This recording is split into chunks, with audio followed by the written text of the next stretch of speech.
네, 우리 시청자분께서는 레이노 증후군으로 이제 병원에서 진단을 받으셨는데요. 어떻게 보면 전형적인 레이노 증후군의 증상과 맞다고 볼 수가 있겠습니다.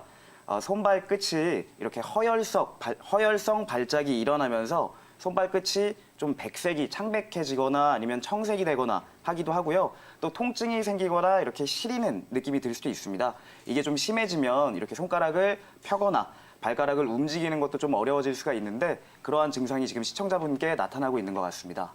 네, 뭐 사진을 통해서 보니까 일반적인 시림 증상과는 다르게 손끝 색깔이 변했다는 것을 알 수 있는데 그렇죠. 자, 그렇다면 원장님, 이 일반적인 냉증과 차이가 있을 것 같거든요. 진단 기준은 어떻게 되나요?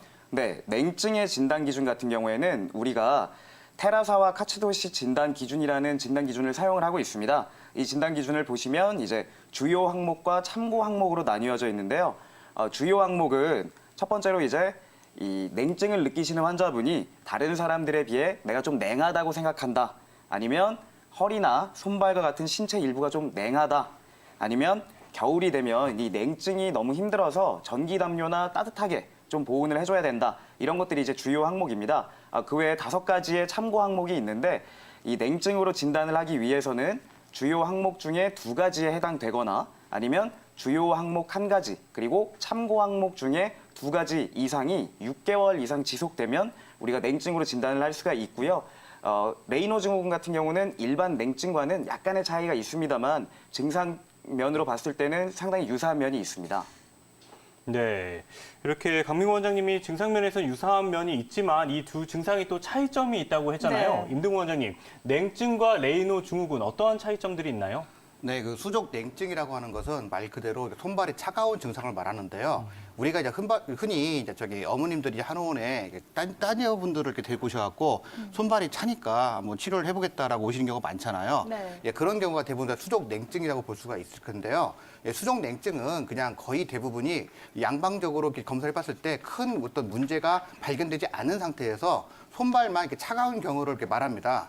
방금 저기 잘 말씀해 주셨다시피 강민구 원장님이 잘 말씀해 주셨다시피 좀 어떤 그런 원인 질환이 없다 보니까 이런 어떤 그 진단 기준을 가지고 판단하는 경우가 많고요. 그리고 그런 기저 질환이 없다 보니까 양방에서는 잘 치료를 하지 못하는 경우가 많습니다. 이에 비해서 그 레이노 증후군 같은 경우에는 손발이 아까 그 사진 보신 것처럼 굉장히 이렇게 색깔이 허옇게 변하고요. 예, 그리고 기본적으로 약간 통증 같은 걸 가질 수가 있습니다. 이걸 또 2가지로 나눌 수가 있는데요.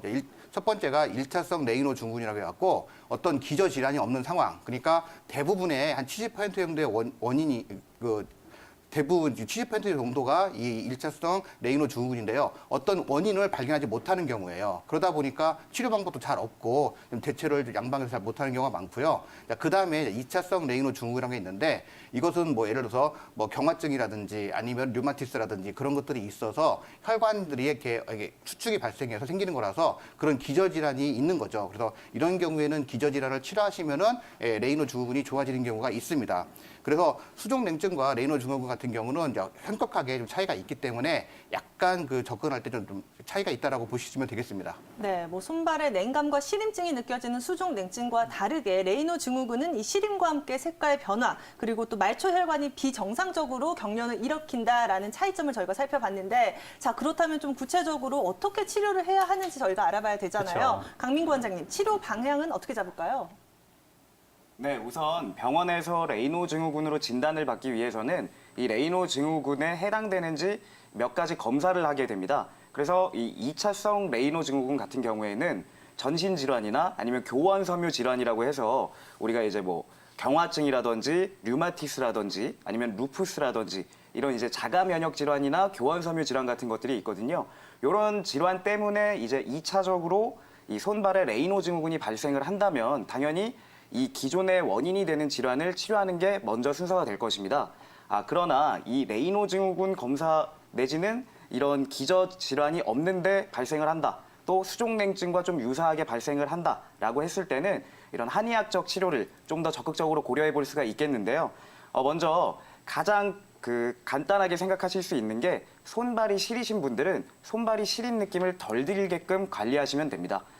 아무리 날이 좀 따뜻하고 이 춥게 느껴지지 않는 날씨라고 할지라도 내가 손발이 시리다면 장갑을 끼시거나 양말을 끼시거나 해서 이 손발의 보온을 좀 신경 써주시는 게 좋겠고요. 또 이런 수족냉증 같은 경우에는 스트레스를 많이 받으실 때 더 심해지는 경향이 뚜렷합니다. 그렇기 때문에 이 심리적인, 정서적인 스트레스를 좀 완화하고 긴장을 낮추는 그런 평소의 관리도 중요하겠습니다. 그러나 이러한 이 생활 습관 교정만으로도 조금 부족하다면 한의학적 치료를 적극적으로 고려해 볼 수가 있겠는데요. 뭐 예를 들면은 당귀라든지 건강이라든지 오수유와 같은 이런 약재들을 우리가 이제 이 수족냉증 환자들에게 많이 쓰고 또 실제로 이러한 약재들을 이용해서 수족냉증 환자들을 치료하는 논문들도 많이 발표가 되어 있습니다. 또한 이 침이나 뜸을 활용한 이런 수족냉증 환자들에 대한 치료가 기타 양약에 비해서 어떤 부분에서 우수한 이 효과를 입증하고 있는 논문들도 많이 있으니까요. 수족냉증 때문에 이제 어려움을 겪으시는 환자분들은 적극적으로 한의학적 치료를 고려해 보시길 권유드립니다. 네, 네. 뭐 평상시 보온 관리는 물론이고요. 뭐 다양한 한방 치료에 도움을 받을 수 있다라고 언급을 해주셨는데 양방에 비해서 또 한방을 선택을 했었을 때 치료가 잘 될 수 있다라는 이야기를 들어봤잖아요. 그쵸. 조금 더 구체적으로 임동국 원장님, 원장님께서는 한방으로 주로 어떤 치료 방법 많이 사용하시나요? 네, 이 손발이 차가운 증상 같은 거를 이제 한의학적 병명으로 수족 권냉, 수족 영냉이라고 보통 하거든요. 예, 수족 권냉이나 영냉은 뭐냐면은 손가락 끝허리로부터 거꾸로 이렇게 거슬러 올라오면서 차가워지는 증상을 통틀어서 말합니다. 그래서 레이노 증후군도 이런 수족 영냉, 수족 권냉 안에 들어간다고 볼 수가 있는데요. 이 수족 권냉과 수족 영냉을 일으키는 원인들은 여러 가지가 있어요. 가장 대표적인 것이 양어증이라고 해서 우리 몸에 신의 어떤 불이 약해진 걸로 보는데 쉽게 생각하시면은 보일러 불이 약해진 거라고 보시면 될 것 같아요. 한 겨울에 보일러가 고장 나면은 순환이 안 되기 때문에 윗목이 굉장히 차가워지고 냉골이 되는 것이죠. 그와 마찬가지로 우리 몸에 있는 신장 기능이 떨어지게 되면은 혈액 순환에 문제가 생겨서 우리 손가락, 발가락, 끝허리까지 혈액순환이 잘 안 되다 보니까 손발이 차가워지는 거죠. 이럴 경우에는 이제 양어, 그러니까 불이 꺼진 거니까 보일러를 고치듯이 우리 몸에 그 불을 넣어주는 쪽으로 치료를 해주시면 되고요. 그 다음에가 이제 우리 몸에서 어혈 같은 게 많은 경우가 또 생길 수가 있습니다. 어혈이라고 하는 것은 쉽게 말하면 혈액으로 생긴 병리 물질인데 이런 것들이 혈관을 막고 있으면은 아무래도 혈액순환에 문제가 발생할 수밖에 없게 되거든요. 이럴 때는 조금 밤에 더 심해진다거나 아니면 스트레스를 받으면 조금 더 심해진다거나 그럴 수가 있습니다. 이럴 때는 이 어혈, 우리 몸에 있는 이 병리적 물질을 제거해주는 쪽으로 치료를 해주시면 되고요. 이것도 마찬가지로 한약 복용하시면서 침치료, 뜸치료 같은 거를 같이 받으시면은 좋은 효과를 볼 수 있습니다. 자, 그리고 이제 마지막으로 이제 볼 수가 있는 게 뭐냐면은 오히려 몸에 열이 심하신 분들도 수족냉증이 생길 수가 있어요. 우리가 거꾸로 우리가 양극사음이라고 하는데 우리 몸에서 너무 열이 심하게 되면은 그 열이 속에서 뭉쳐서 바깥쪽으로 방출이 안 됩니다. 그러다 보면은 목 속에는 열이 굉장히 많은데 손발로는 또 혈액순환이 안 되니까 손발이 차가워지는 거거든요. 이런 경우에는 뭐 갈증이 되게 심한다든지 아니면은 뭐 대변이 굉장히 딱딱하게 나온다든지 소변이 붉고 잘 안 나온다든지 여러 가지 증상을 가지고 수가 있는데 이것도 쉽게 치료될 수가 있는 게 그런 열만 잘 제거해 주면 됩니다. 그러니까 정확한 것은 한의원에 내원하셔갖고요 진단을 받아보시고 치료를 받아보시는 것이 좋으실 것 같아요. 네, 그렇다면 원장님 뭐 사람마다는 다르겠지만 치료 기간은 어느 정도로 설정하면 좋을까요? 네, 수족냉증 같은 건 사실은 조금 쉽게 치료되는 경향이 있어요. 네. 그래서 보통 한 달 정도 치료하시면은 이제 보통 본인들이 잡았을 때 이 정도면 따뜻해졌습니다라고 할 정도로 좋아지는데 레이노 증후군 같은 경우는 조금 시간이 더 걸립니다. 한 2, 3개월 정도 이렇게 장기간 보시고 치료를 좀 하시는 게 좋으실 것 같아요. 단기간에 치료가 안 되기 때문에 조금 이제 좀 치료하시다 보면은 약간 짜증이 날 수도 있고 이거 치료에 대한 어떤 불신이 생길 수도 있긴 한데 실제적으로는 시간이 좀 걸리면은 잘 치료가 되기 때문에 조금 항상심을 가지고 치료받는 것이 중요합니다. 네, 다양한 한방 치료에 대해서 들어봤는데요. 무엇보다는 어떤 증상이 나타나면은 명확하게 원인을 파악하고 그에 그렇죠. 알맞는 치료 방법이 동반되는 게 중요하니까요. 꼭 원인 파악을 잘하면 좋을 것 같습니다. 또 이런 레이노 증후군 및 냉증은 평상시 생활 관리도 굉장히 중요하다고 하잖아요. 임동구 원장님, 생활 관리 어떻게 하면 좋을까요? 네. 레이노 증후군 같은 경우가 가장 쉽게 발생하는 경우가 차가운 경우에 노출됐다든지 아니면 스트레스를 받았다든지 그런 경우입니다. 그러니까 거꾸로 그런 상황에 안 처하는 것이 굉장히 중요하겠죠. 그래서 일단 몸을 따뜻하게 보호하는 것이 굉장히 중요하고요. 겨울 같은 데 나갔을 때는 장갑을 꼭 끼셔야 되고 그리고 갔다 온 다음에 손이 좀 차가우시면은 따뜻한, 너무 뜨거운 물 말고요. 따뜻한 물에 손을 넣어서 좀 녹여주시는 게 좋습니다. 그리고 몸도 좀 따뜻하게 해줘야 하기 때문에 옷을 좀 그 겨울에 그냥 두꺼운 거 하나를 입는 것보다는 얇은 거를 여러 개 입어서 좀 몸의 체온을 유지하시는 게 좀 좋고요. 그 다음에 가장 중요한 게 뭐냐면은 여름에 이제 지금 여름이 돼가고 있잖아요. 여름이 되다 보면은 덥기 때문에 찬 음료 같은 경우를 먹는 경우가 많습니다. 그래서 찬 음료를 좀 자제하시는 게 좋고요. 그리고 또 이게 에어컨 바람 같은 거 많이 세게 되잖아요. 그래서 어디 가시게 되면은 에어컨에서 조금 멀리 떨어져 있는 그런 쪽에 가시기 좋고요. 두 번째로는 이제 스트레스를 안 받아야 됩니다. 근데 스트레스라고 하는 게 외부에서 오는 거기 때문에 오지 마 하는 데서 안 오는 게 아니잖아요. 그러면은 스트레스가 왔을 때 그거를 좀 풀어내는 방법을 찾는 게 좋으실 것 같아요. 그래서 취미 활동을 한다든지 가벼운 운동을 한다든지 해서 가볍게 땀이 나는 정도만 그렇게 운동을 해주시면 좋고요. 자, 그 다음에 혹시 이제 흡연하시는 분들은 다 아시는 것처럼 담배가 말초 순환을 이렇게 방해하기 때문에 자꾸 담배를 피우시게 되면은 레이노 증후군이 악화됩니다. 그렇기 때문에 금연하시는 것이 좋고요. 그 다음에 그 심장 그 혈관을 수축시키는 약들이 있습니다. 예를 들어서 심장약이라든지 두통약이라든지 아니면 혈압약 같은 게 있는데 이런 것들을 이제 끊으시게 되면은 그거에 대한 문제가 생길 수가 있기 때문에 만약에 레이노 증후가 있다고 한다고 해서 이거를 갑자기 끊을 수는 없잖아요. 그렇기 때문에 이거는 그 양방 담당 주치 선생님하고 상의를 하셔갖고 조절을 하시든지 아니면은 어떻게 좀 다른 방법을 찾든지 하시는 게 좋을 것 같습니다. 그리고 맨 마지막으로 좀 할 수 있는 게 맨 마지막 할 수 있는 게 항상 즐거운 마음을 가지시고요. 그리고 편안하게 마음 좋게 생활하시는 것이 좋겠습니다. 네, 이렇게 냉증이나 레이노 증후군의 좋은 생활관리법에 대해서 들어봤는데요. 잘못된 생활 습관은 있지는 않은지 꼼꼼히 체크해 보시고요. 이런 규칙들도 잘 지키시면 좋을 것 같습니다. 네, 또 이와 함께 이렇게 몸에 좋은 음식, 냉증에 좋은 음식도 섭취를 하면 좋을 것 같은데 맞아요. 강민구 원장님, 어떤 음식이나 이렇게 식품을 섭취하면 좋을까요? 네, 사실 이 수족냉증 같은 경우는 앞서 우리 임 원장님께서 말씀해 주셨듯이 챙겨 먹는 음식보다도 중요한 것이 좀 피해야 되는 음식입니다. 너무 찬 음식을 자주 드시거나 아니면 술을 좀 자주 드시거나 흡연을 하시거나 이런 것들은 반드시 자제를 해주셔야 되겠는데요. 근데 이것과 이제 별개로 내가 좀 냉증을 많이 느낀다. 특히 여성분들 중에서 이제 좀 창백하시고 조금만 날씨가 추워져도 손발이 많이 시려하시는 분들, 이런 분들은 이제 뭐 생강이라든지 대추 같은 것들을 넣고 가볍게 이제 그 달인 물, 끓인 물 같은 것들을 드셔주시는 것도 평소에 좀 냉증을 예방할 수 있는 방법이 되겠고요. 우리가 흔히 알고 있는 보양식이라고 하는 것들이 있죠. 뭐 닭고기라든지 아니면 부추, 이런 이제 열을 낼 수 있는 음식들, 이런 것들이 내가 좀 많이 추위를 느낀다라고 느껴질 때 이제 그런 음식들을 통해서 또 관리를 해보시는 것도 시청자님 좋은 방법일 겁니다. 안녕하세요. 예, 안녕하십니까. 네, 입마름은 언제부터 시작되신 건가요? 얼마나 되셨을까요? 대충 한 6개월 정도 됐습니다. 아, 예. 당뇨약은 드신 지 얼마나 되셨어요? 한 5, 6개월 됐습니다. 아. 5, 6년 됐습니다. 아, 5, 6년 되셨고요. 혈당 관리는 잘 되고 있으신가요? 예, 지금 피 검사하면 6.9 나옵니다. 아, 그러면은 당화혈색소가 좀 높으신 편이시네요. 7.0 이하 되면 괜찮다고 들었습니다. 예, 아주 그 턱 밑에까지 오셨는데요. 실제로 물도 지금 많이 먹히고 있다고 하셨죠? 그렇습니다. 그래서 이제 밤에 자다 깨서 소변도 보시는 상황이시고요. 예, 최소한 한 3번 정도는 가요. 예, 혹시 밤에 입이 말라서 깨시지는 않으신가요? 예, 그렇지는 않습니다. 네, 아침에 일어나면 입마름이 좀 심하거나 그런 증상 있으신가요?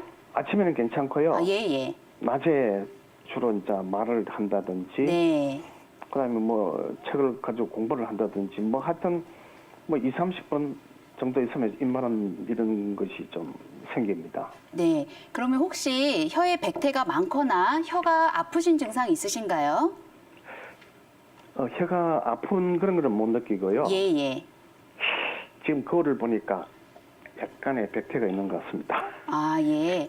제가 지금까지 이제 말씀해 주신 증상을 종합해서 생각을 해보면요. 네. 우선 혈당 당화혈색소가 기준치보다는 낮지만 그래도 6.9면은 아주 정상인 수치보다는 좀 높은 편에 속하시기 때문에 당뇨 관리를 좀 더 좀 잘 해주시면 좋으실 것 같고요. 당뇨 관리. 예, 예. 그런데 당뇨약을 드신 지는 5, 6년이나 되셨는데 예.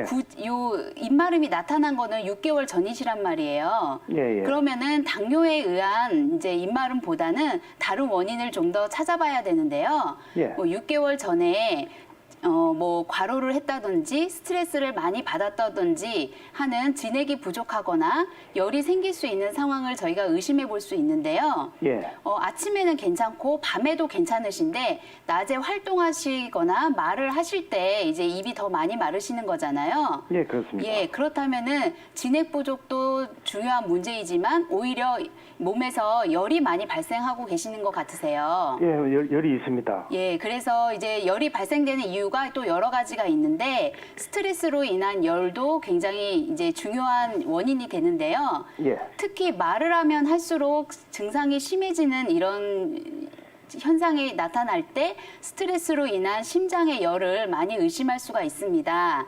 아, 예. 예, 그래서 이제 종합해 보자면 혈당 관리를 좀 더 열심히 하셔서 당화 혈색소 수치를 좀 더 낮추시는 게 좋으실 것 같고요. 예. 또 너무 피곤해지지 않게 해주시고 아, 예. 스트레스를 또 많이 받아서 입이 마르는 증상을 좀 고치셔야 할 것 같고요. 예. 또 이 증상이 고쳐지면은 밤에 야간료도 줄어드시고 잠도 더 푹 주무실 수 있으실 거기 때문에 좀 더 입마름이 빨리 좋아질 수 있으실 것 1년 같습니다. 전부터 앓으셨다고 하시는데요.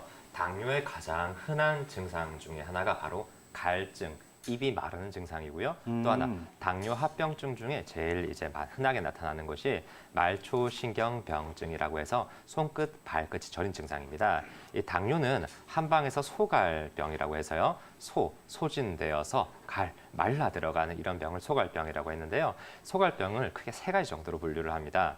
첫째, 상소라고 해서 위쪽에 열이 차고 소진되는 병. 이것은 이 가슴 쪽에 열이 차서 갈증을 계속 느끼게 되고 그다음 이것이 물을 마셔도 해결이 되지가 않습니다. 물을 마셔도 계속 입이 마르는 것 같고 목이 타는 것 같고 이런 느낌을 받는 게 상소고요.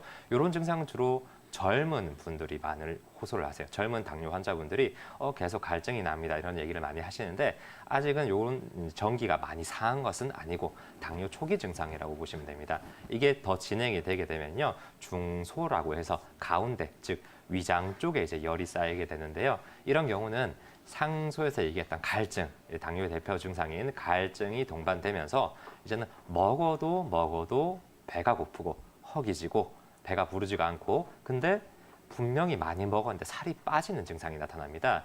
이 살이 빠지는 단계부터는 몸에 전기나 진액이 많이 상해 들어가는 단계이기 때문에요. 상소보다는 한 단계 더 좀 진행이 된 단계라고 볼 수 있고요. 마지막 하소는 이게 아래쪽, 즉 신장 쪽에 열이 쌓이고 몸이 이제 망가지는 단계인데 앞에서 얘기한 이 갈증이 나고 물을 많이 마시는 단계와 더불어서 이 신장 쪽에 여러 가지 당뇨 합병증이 같이 생기면서 소변량에 급격한 변화가 좀 보입니다. 소변이 지나치게 많아지시는 분들도 있고 혹은 이게 뭐 신부전이라든지 신장병증으로 가면 소변이 아예 양이 확 줄어드는 분들도 있습니다. 이건 이제 많이 병세가 좀 진행된 단계이기 때문에 한의학적으로도 좀 더 근본적으로 좀 꾸준한 치료가 돼야 되는 경우입니다.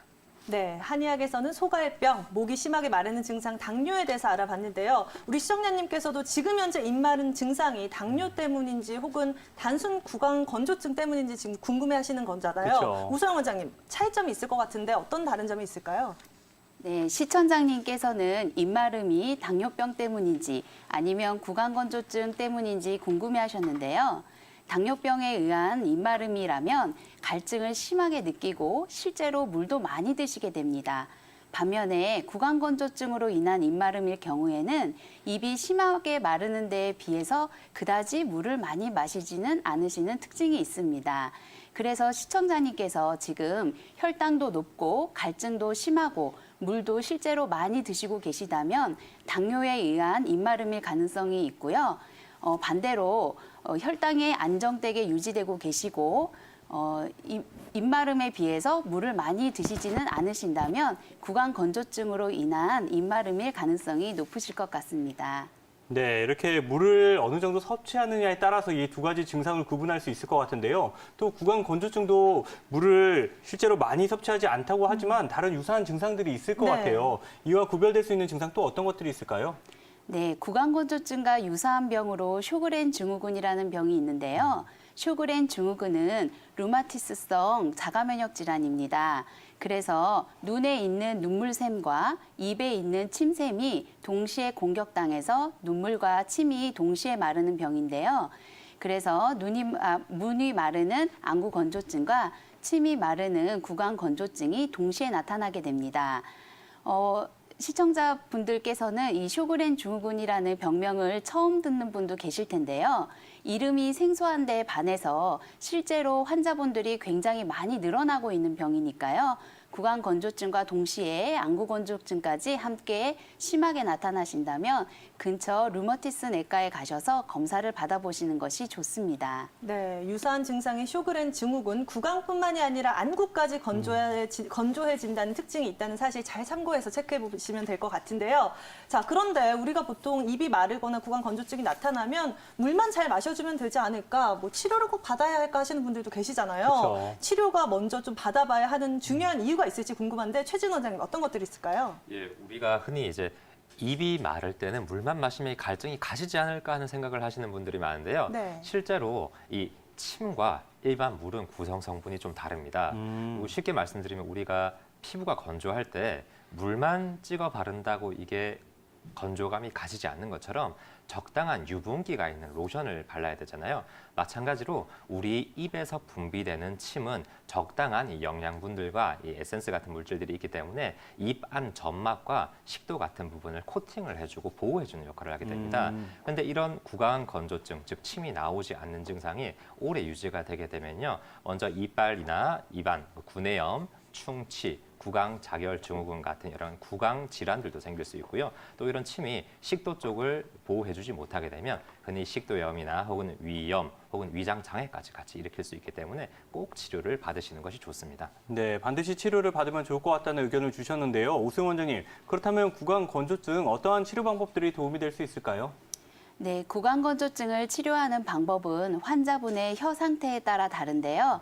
실제 구강 건조증 환자분의 사진을 보면서 설명해 드리겠습니다.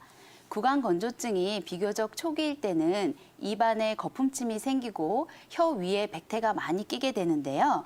혀에 백태가 끼게 되면 맛을 잘 모르게 되고 입안이 텁텁하고 입냄새가 생기게 되는데요.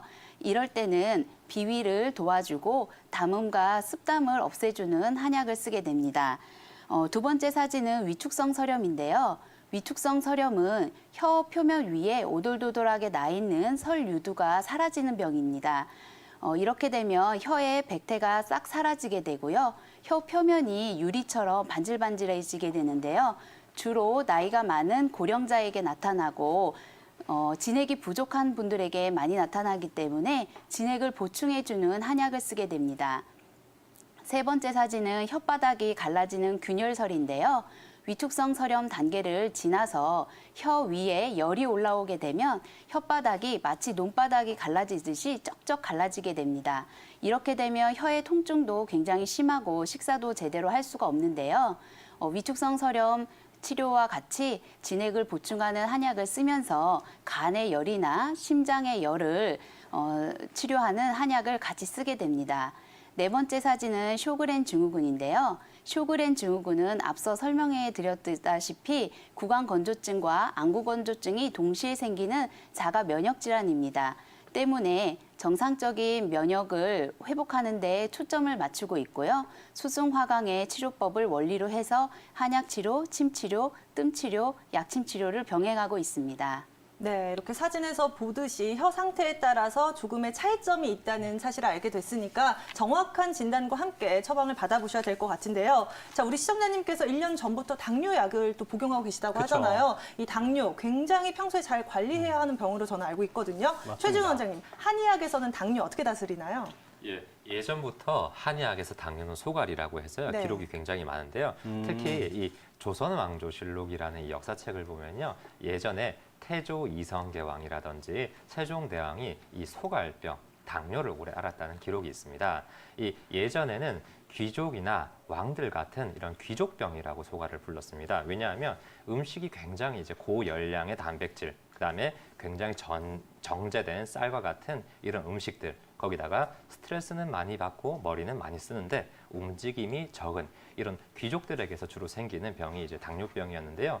이 현대인의 생활 패턴이 예전 왕이나 귀족들처럼 이 운동량이 적고 스트레스를 많이 받는 스타일이기 때문에 요즘 현대인에게서 이런 이제 소갈병, 당뇨병이 굉장히 흔하게 생기는 경우를 봅니다. 당연히 이 기본적인 치료 방법이나 관리 방법은 이 왕처럼 지내시면 안 되고 평민들처럼 움직임은 많이, 그다음에 머리는 덜 쓰시고 음식은 정제된 쌀보다는 현미 같은 좀 거친 음식들, 그다음에 고단백보다는 조금 담백한 음식들 위주로 드셔주시는 것이 좋고요.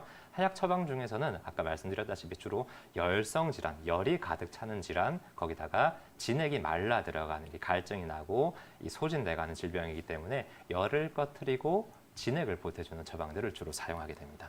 네, 최진웅 원장님 이야기를 들으면 당뇨가 쉽게 관리가 될 것 같긴 하지만 이 당뇨 환자들도 계속 늘어나고 있고 맞아요. 또 나이도 어린 분들도 당뇨에 그렇죠. 많이 걸린다고 완치도 하잖아요. 어렵잖아요, 또. 그렇죠. 네. 그리고 관리도 평상시에 쉽지 않은데 또 당뇨가 무서운 이유 바로 이 합병증 때문이지 않겠습니까? 맞아요. 최진웅 원장님, 당뇨의 합병증 어떤 것들이 있나요? 예, 당뇨는 초기에 이 진단을 받지 않았을 경우에는 단순히 갈증만 좀 나고 몸이 좀 축나거나 좀 피곤한 것 같다든지 이런 특이한 증상이 없는 상태라서 환자분들이 초기에 모르시는 경우가 많습니다. 근데 이 당뇨가 진행되게 되면 아까 말씀드린 것처럼 합병증이 등장하게 되는데요. 당뇨의 3대 합병증이 있습니다. 첫 번째는 이 혈당, 즉 피 안에 포도당이 가득 차게 되면 이 포도당이 작은 혈관들부터 틀어막게 됩니다. 그래서 이 작은 혈관들이 많이 있는 조직부터 손상이 가게 되는데요. 첫 번째로 눈 쪽으로 가는 이 작은 혈관들이 막히게 되면 당뇨성 망막병증이라고 해서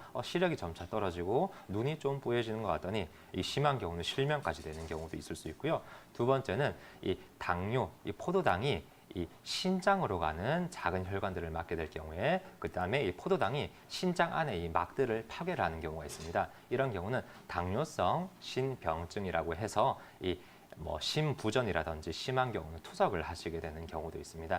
또 마지막으로는 아까 시청자분이 얘기하신 것처럼 이 손끝, 발끝의 작은 혈관들이 포도당에 막히게 되면 손끝, 발끝의 혈액순환이 안 되게 되면서 손끝, 발끝의 말초, 신경, 병증이라고 해서 손끝, 발끝이 저린 증상들도 나타나는 경우가 많습니다. 네, 합병증으로 또 발전될 수 있는 만큼 평소 관리와 치료 방법이 정말 중요할 것 같은데요. 자, 이렇게 우리 시청자님처럼 또 입마름 증상을 호소하시는 분들을 위해서 마지막으로 생활관리법을 정리해 볼 필요가 있겠죠. 그렇죠. 목이 마르다고 수시로 물을 섭취해도 될지 좀 주의해야 할 점들이 있을 것 같은데 우소영 원장님 어떤 것들이 있을까요? 네, 구강 건조증 환자분들은 억지로 물을 많이 마시려고 노력하시는 경우가 많은데요. 소화기가 안 좋거나 몸이 차가운 체질이시거나 혹은 몸이 잘 붓는 체질이라면 너무 많은 물을 드시는 것이 좋지 않으실 수도 있으니까 적정량만 드시도록 노력해 주시면 좋으실 것 같고요. 또 아침에 심하게 입이 마르는 증상이 있는 분들 중에 코골이나 비염, 축농증이 있으신 분들이 계세요. 비염이나 축농증, 코골이가 있으시면 주무시다 보면 나도 모르게 입을 벌리고 입으로 숨을 쉬는 구호흡을 하게 되고요. 구호흡을 하게 되시면 침의 증발량이 늘어나서 침이 부족하지 않아도 입마름이 생기실 수가 있으니까요. 코골이, 비염, 축농증이 있으시다면 코 치료를 함께 해주시는 것이 안녕하세요, 좋으실 것 어머님. 같습니다. 예, 예, 아침에 일어나시면 이 엉치 쪽이 주로 아프다 그러셨는데요. 예. 예, 이게 막 누르는 것 같아서 예, 다리가 엄청 무거워요. 누르는 것 같고 다리도 같이 무거우시고 이게 예. 고관절 앞쪽이나 옆쪽은 아니고 뒤쪽 말씀하시는 거죠? 근데요, 예. 이게 한두 군데 병이 아닌 것 같아서 전에 지난번 내가 전화했을 때 어떤 분이 그러더라고. 저기야 뭐죠? 추나요법도 하고 뭐 다른 방향으로도 하고 여러 가지로 해야 될 것 같다는 그런 얘기를 들은 것 같거든요. 예, 어머님 현재 증상이요. 예. 혹시 허리 쪽으로 MRI 검사라든지 그런 건 해보셨고요? 아직은 안 했어요. 전에 몇 년 전에 했는데 예. 퇴행성 뭐 관절 정도로만 그냥 MRI 싼 거 있잖아요. 그거 내시경 그런 거 말고 비싼 거 말고 했더니 뭐 병 있다 소리 안 했는데요. 예, 어머님, 이게 제가 검사를 해보면 좀 더 정확히 말씀드릴 수 있지만요. 일단 말씀하신 증상, 아침에 일어났을 때 주로 심하고, 둘째로 엉치 쪽으로 많이 불편하시고, 다리까지 무겁고, 통증이 점차로 무릎으로 내려오신다 하셨잖아요.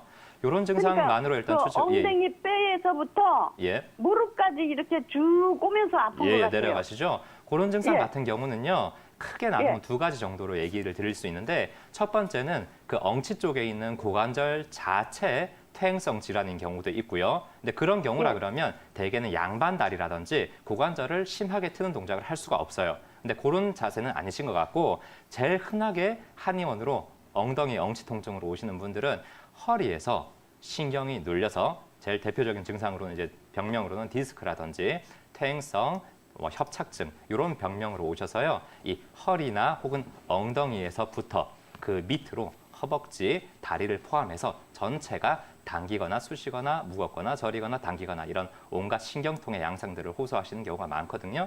첫 번째는 허리 쪽에 사진을 찍어서 이게 허리병인지 아닌지를 먼저 확인을 해보시는 게 좋아요.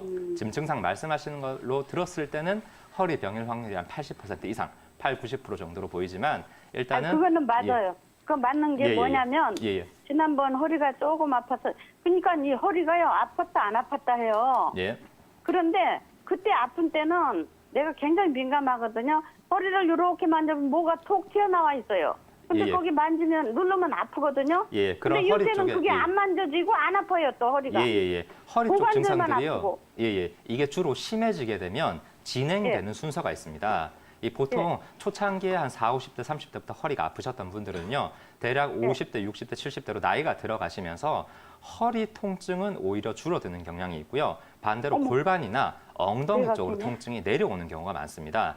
더불어서 거기서 더 진행되게 되면요. 신경과 관련된 증상들은 대개 끝쪽으로, 아래쪽으로 내려가기 때문에 허벅지나 다리가 당깁니다. 혹은 저립니다. 이런 얘기도 많이 하시고요. 이게 무릎 쪽의 통증까지 내려가는 경우가 있는데 그런 경우에는 이게 진짜로 내가 무릎에 퇴행성 관절이 와서 무릎이 아픈 건지 허리 때문에 무릎이 같이 아픈 건지 헷갈리시게 되는 상황이 많거든요. 그래서 관절약을 먹거든요. 지금 아프니까 무릎이 아프니까요.